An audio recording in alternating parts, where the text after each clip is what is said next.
processing is very important in overcoming trauma.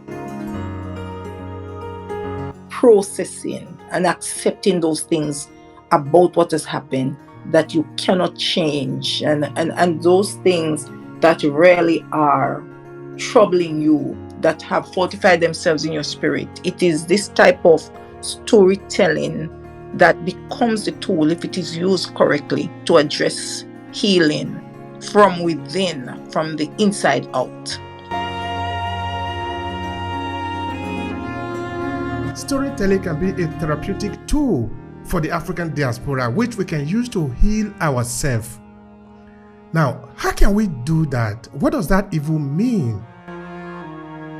I think stories have a way of empowering you to heal yourself, especially when you tell your story the way you know your story. As you begin to tell your story, you eliminate those parts of your story that were so painful. And those parts, because of the elimination, constant elimination, becomes parts that you can accept and parts that you begin to laugh at now that you look at it from a different lens.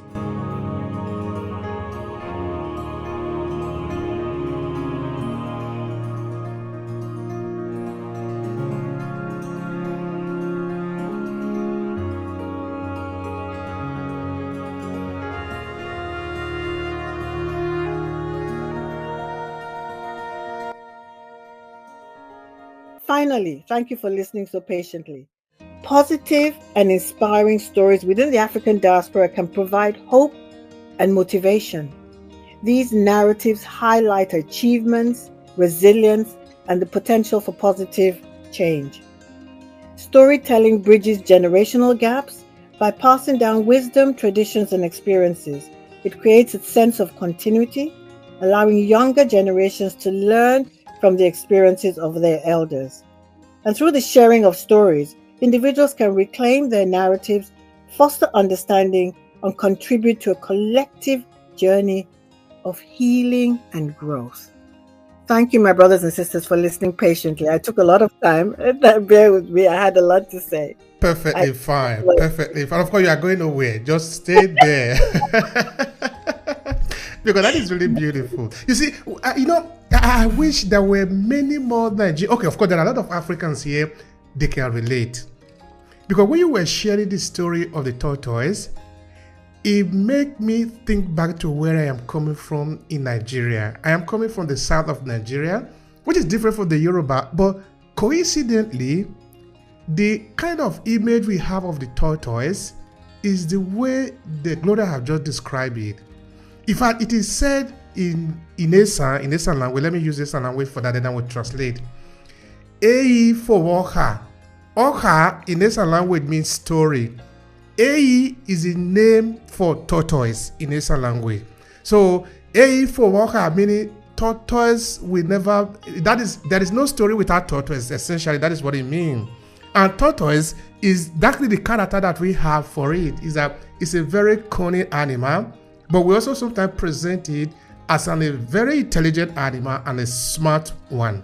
Now, I'm going to tell you a small story. I'm not going to be long, just a small one. It's kind of in agreement with what Gloria said. So, there was famine in the land. Now, the tortoise and the other animals were invited in a gathering, in an event, in a ceremony. When it was time to share the food, tortoise said to the animal, as cunning as usually he is, he told the animal, listen, everybody need to have a name now. They need to change their name, of course. You are going to be the bird, you are going to be the goat, you are going to be... Of course, he told every of them to choose their name. All of them choose different name. Now, when it was time for Tortoise, they asked, Mr. Tortoise, so what is your own name? He said, well, my name is all of you. So when the time came to share food now, the waiter or the person who is serving the food brought the food to the guests, because the tortoise and the other animal are the guests in the place. The rest wanted to wash hands and start eating. The tortoise, hey, wait, there are rules here. Then the tortoise was the one to ask, who did you bring this food for? He said, well, it's for all of you. The person that brought the food left. Then the tortoise told the animals, you see, the food is for all of you. Who among you is all of you? And they said, yeah, that is your name. Then the tortoise ate to satisfaction before any other animal ate. And of course, he go on and on and on like this until the animal that was supposed to be enjoying it started to eat the dustbin. This again reinforced exactly what Gloria was talking about, the image of deception that sometimes happen. But of course, there are usually moral lessons in this, in that, of course, Gloria have already explained that, so I'm not going to go there again. But I really find a striking similarity in this narrative. Okay, we are within Nigeria now, but I would really be very curious to see how other Africans interpret this same similar story in their using the image of tortoise and what it means in their culture. Maybe that can be another day, or maybe if there are Africans or African diaspora who have a similar representation, you could please share with us, because we are here to learn. All right, having said that, we are moving to the conversation again. I have another question, and this time is going to be to Dr. Mattia. You see, Gloria, of course, says a lot of interesting things there, but she says something to the effect that storytelling can be a therapeutic tool for the African diaspora, which we can use to heal ourselves. Now, how can we do that? What does that even mean? What do you have to say about that, Dr. Mattia? Well, I have to agree with her in many, many ways, because I have seen it being used in certain types of therapy. And also as a coach, we have our moment, we call it that moment in time. Hello, and thank you for checking out this video. I'm Obehi Ewanfo, the host of the African Diaspora Storytelling Series. Every 2 weeks, we meet up on LinkedIn to talk about different ways we can leverage the power of storytelling as people of African descent. Now, this is it. We are uniting the millions of Africans in the diaspora through the power of our story. It does sound like what you are interested in. Make sure to subscribe to this channel and share this video with your friends who might need it. Now, back to today's conversation. And that moment in time is where we tend to get persons back into a mind of mindfulness and reflection. And so they engage in storytelling. They tell us a story that is pleasant, or a story that brings back great memories, or a story that encourages them to reflect.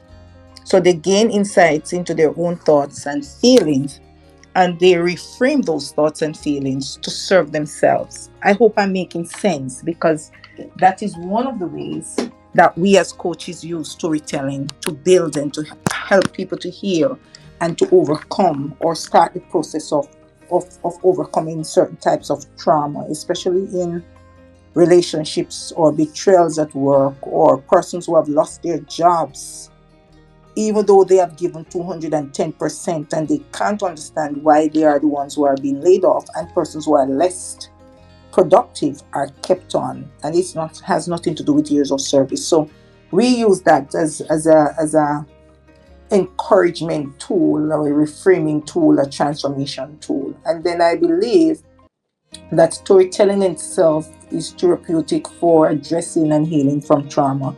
And of course, I would believe that as a coach, a leadership coach, a professional life coach, a transformational coach, and a mindset coach, and a Christian coach, because it gives them a type of structure in my mind, or a way to process and make sense of that experience, even if it is a good experience.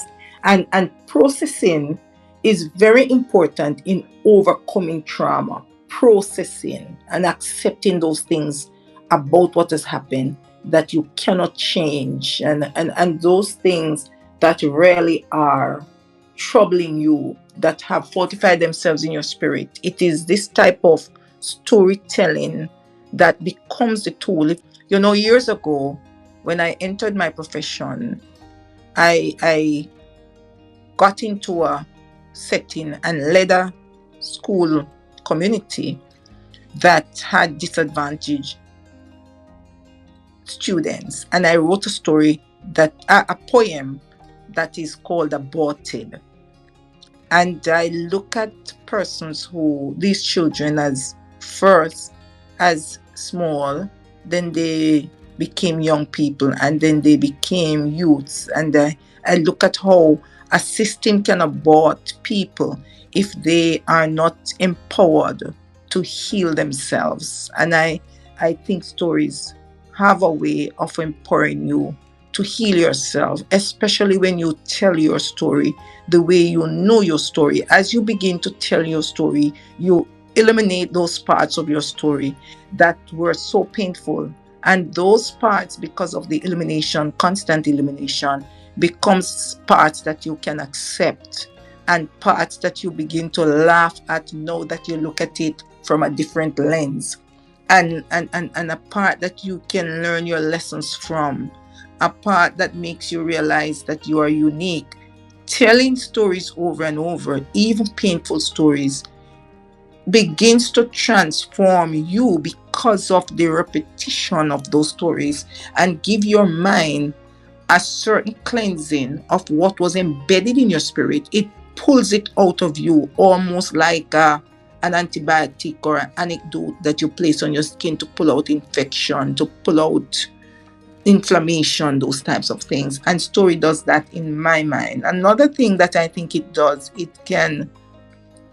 it heals by culturally connecting persons. It contributes to their sense of belonging when they are especially in a strange land, and it reconnects them with their roots and traditions, and make them know that someone else like them, that understands them, that has been where they have been and is where they are. It gives that emotional and psychological bonding that even if you are not near to each other, you get such good vibrations that it pulls strength. It pulls from within you the strength that is embedded in you, and that you never pulled out of you because of fear and because of alienation and isolation, and you're feeling that I am alone here, and so it doesn't make sense. But even if it's a distance away, that type of cultural reconnecting gives persons strength to be very present in their circumstances, and to manage and control their circumstances, and to remain resilient